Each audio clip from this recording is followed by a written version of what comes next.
এক ব্যক্তি আমাকে বলছিলেন নেটওয়ার্ক মার্কেটিং অত্যন্ত বাজে জিনিস, খারাপ জিনিস। আমি তাকে জিজ্ঞেস করেছিলাম আপনার এরকম মনে হলো কেন? উনি বললেন আমি তো একটি নেটওয়ার্ক মার্কেটিং কোম্পানিতে জয়েন করেছিলাম এবং সেখান থেকে আমি কিছু করতে পারিনি এবং আমি ঠকে গেছি। আমি তখন তাকে জিজ্ঞাসা করলাম আপনি কখনো জীবনে বাদাম খেয়েছেন? বললো হ্যাঁ খেয়েছি। আর কখনো পচা বাদাম আপনার মুখে পড়েছে? বললো হ্যাঁ পড়েছে। আমি এবার তাকে জিজ্ঞেস করলাম তার জন্য কি আপনি বলে দিয়েছেন বাদামটাই খারাপ, বাদাম জিনিসটাই খারাপ, সব বাদাম ফেলে দিয়েছেন? বলছে না, তাকে বাদ দিয়ে খেয়েছি। আমি তাকে তখন বললাম এটা আপনার ক্ষেত্রে তাই হয়েছে, কোনো একটা বাজে অভিজ্ঞতা হয়েছে মানেই নেটওয়ার্ক মার্কেটিং খারাপ নয়। আজকের ভিডিওতে আমি আপনাদেরকে এরকম 5-6টি জিনিস নিয়ে আলোচনা করব যেগুলো মানুষ বলে থাকে নেটওয়ার্ক মার্কেটিং সম্বন্ধে। আমি আজকে আপনাদেরকে বাস্তব সত্যটা বলবো, আর এ ধরনের প্রশ্ন আপনাকে কেউ করলে আপনি তাকে কি উত্তর দেবেন সেটাও আপনি এই ভিডিওর মধ্যে দিয়ে জেনে যাবেন। ভিডিওটা পুরোটা দেখুন, প্রত্যেকটা পয়েন্ট দেখবেন। এগুলো আমাদের ফেস করতে হয়, বিশেষ করে যারা নেটওয়ার্ক মার্কেটিং করেন তাদের ফেস করতে হয়। প্রথম কি বলা হয়, নেটওয়ার্ক মার্কেটিং একটা পিরামিড স্কিম। দ্য ট্রুথ, সত্যি যেটা হলো, পিরামিড স্কিমে কোনো প্রোডাক্ট থাকে না, সেখানে টাকা আদান প্রদান হয়। নেটওয়ার্ক মার্কেটিং মোটেই পিরামিড স্কিম নয়, এর একাধিক ব্যাখ্যা রয়েছে।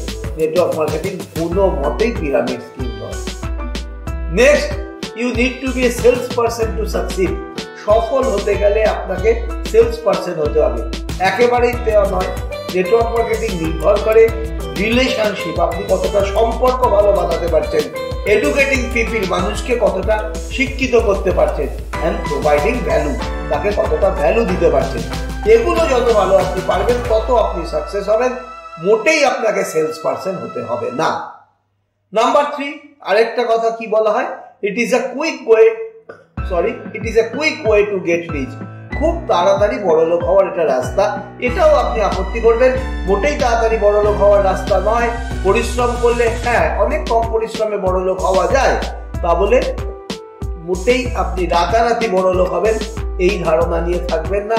তাহলে কিন্তু আপনার ধারণা খুব তাড়াতাড়ি, মানে এটা আপনি আপনার প্রসপেক্টকে বা যিনি আপনাকে বলছেন তাকে বলবেন যে এই ধারণা নিয়ে থাকবেন না যে রাতারাতি বড়লোক হবেন, তবে একটু পরিশ্রম করলে, অন্য অনেক ব্যবসার তুলনায় অনেক কম পরিশ্রম করলে আপনি কিন্তু এখানে অনেক বেশি অর্থ উপার্জন করতে পারবেন। চতুর্থ, only the people at the top make money. অর্থাৎ নেটওয়ার্ক মার্কেটিং এর ওপরের দিকে যারা থাকে তারাই শুধু অর্থ উপার্জন করতে পারে।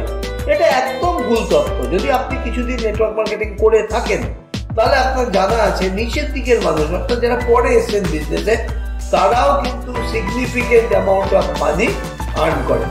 কাজে এটা একদম ঠিক কথা নয় যে উপর দিকের মানুষেরাই শুধু অর্থ উপার্জন করতে পারে। আরেকটি কথা বলা হয়, 5 নম্বর বলতে পারেন, it is a scam.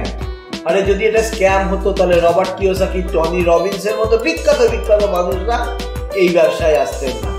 Bill Gates থেকে শুরু করে অনেক বড় বড় মানুষ এই ব্যবসাকে সমর্থন করেছেন।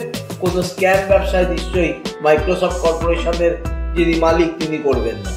তো এটা যারা বলেন তারা না জেনে বলেন, কম জেনে বলেন। আপনি এই বিষয়টিকে একদম মাথায় রাখতে দেবেন না, কখনো মাথায় প্রশ্রয় দেবেন না। এবং কেউ বললে তাকে বোঝাবেন এটা মোটেই স্ক্যাম না। যে উদাহরণটা আপনাকে দিলাম, বিখ্যাত মানুষদের নাম করে বলবেন যে এনারা যখন বিজনেসটাকে এন্ডোর্স করছেন, এরা কি এতই বোকা বা এতই কাঁচা লোক যে একটি স্ক্যাম বিজনেসকে তারা এন্ডোর্স করবে? আমি আপনাকে লাস্টে একটা টিপ দিচ্ছি, যেটা করলে আপনি নেটওয়ার্ক মার্কেটিং এ সফল হবেন। সেটা হচ্ছে, প্রথমত সবাইকে ভ্যালু প্রোভাইড করুন। আর ভ্যালু প্রোভাইড করতে গেলে আপনি একা কিন্তু পারবেন না যদি আপনার কোম্পানি ভালো না হয়। যেই কোম্পানিতেই জয়েন করবেন সবার আগে সেই কোম্পানির ব্যাকগ্রাউন্ড, তার ম্যানেজমেন্ট, তার প্রোডাক্ট, এগুলো কিন্তু চেক করে নিয়ে তারপর জয়েন করবেন। এই কটি টিপস আপনার যদি ভালো লাগে তাহলে আরো নেটওয়ার্ক মার্কেটারদের এটা প্রয়োজনে লাগবে, আপনার টিম মেম্বারদের, আপনার প্রসপেক্টদের ভালো লাগবে, তাদের সাথে ভিডিওটি শেয়ার করে দেবেন। ভালো লাগলে লাইক করবেন। আর এই ধরনের ভিডিও আরো পেতে আমাদের চ্যানেলটিকে সাবস্ক্রাইব করে রাখুন। খুব শিগগিরই ফিরে আসছি আরেকটি এরকমই ভিডিও নিয়ে।